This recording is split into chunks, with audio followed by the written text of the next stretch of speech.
think practice will be good.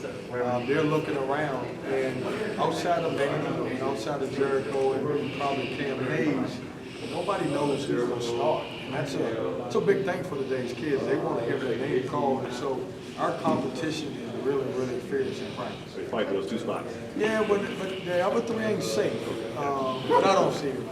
Coach, how long did this and take it on his role? Yeah, Cam, he was very fortunate. We talk so much about Devin Daniels, but we never say Thomas Allen. We don't say Braxton Beverly, which back in barely played limited minutes. So with those guys out losing 3 guards, basically Cam had to go off real quick. He played a lot of minutes. I had to live with his mistakes. But he got the experience, and that was good for him. What do you expect out of Daniels? He thinks he can shoot the 3. They're going to let him take some. No, Manny is further around and shows that he has an offensive game. And we're going to throw him the basketball.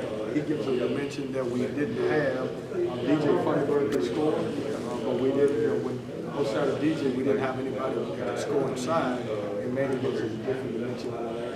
You mentioned the freshman class at the end of the day break.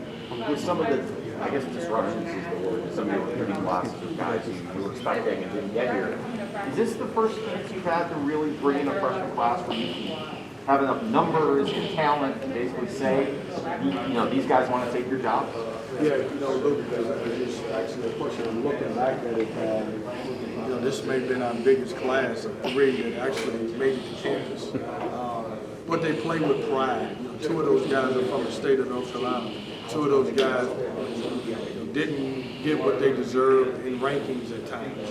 It doesn't mean as much to me as a coach, but it means a lot to those guys. And so they're playing with pride. Then you got Ernest Ross, who is from Florida, who doesn't know how good he can be. He's just playing. He's making mistakes, but he's playing through his mistakes. And those guys bring a certain energy. And what's happening is they're challenging some of the veterans and making them raise their level of play. What's your impression? Coach, you mentioned the state of North Carolina, where your freshman are from. Having been at Wilmington, now at NC State, what makes college basketball so special? Oh, we bleed basketball in the state. It's no secret.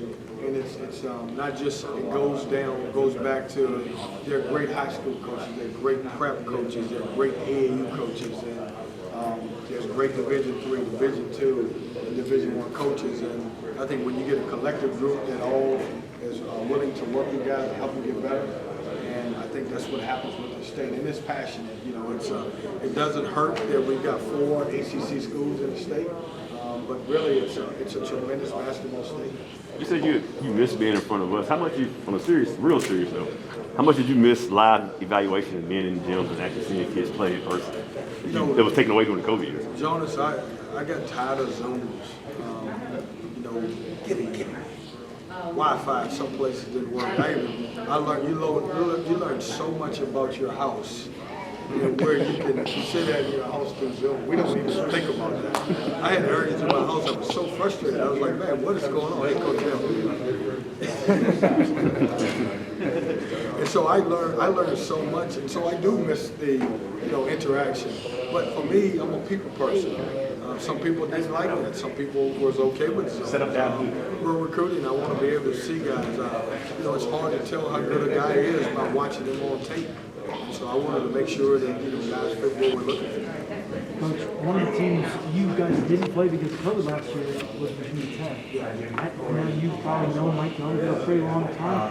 What are your thoughts on what you were building in last week? Mike is doing a tremendous job. I'm from the state of Virginia, so I'm always going to keep my eye on what Virginia. He's earned his right. He became a head coach later on in life, so he's done a tremendous job, and he just looks at what he's done in Hartford and then a couple of years he's been at NC State.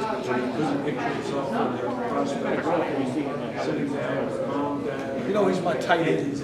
And what I mean by that, a tight end can run, he can block, he can pass. Jericho can power forward. He can shoot, he can drive, he can defend. He can do a lot of things. He brings so much to the team. The stuff that we don't see is what he does. In the locker room, he's a tremendous leader.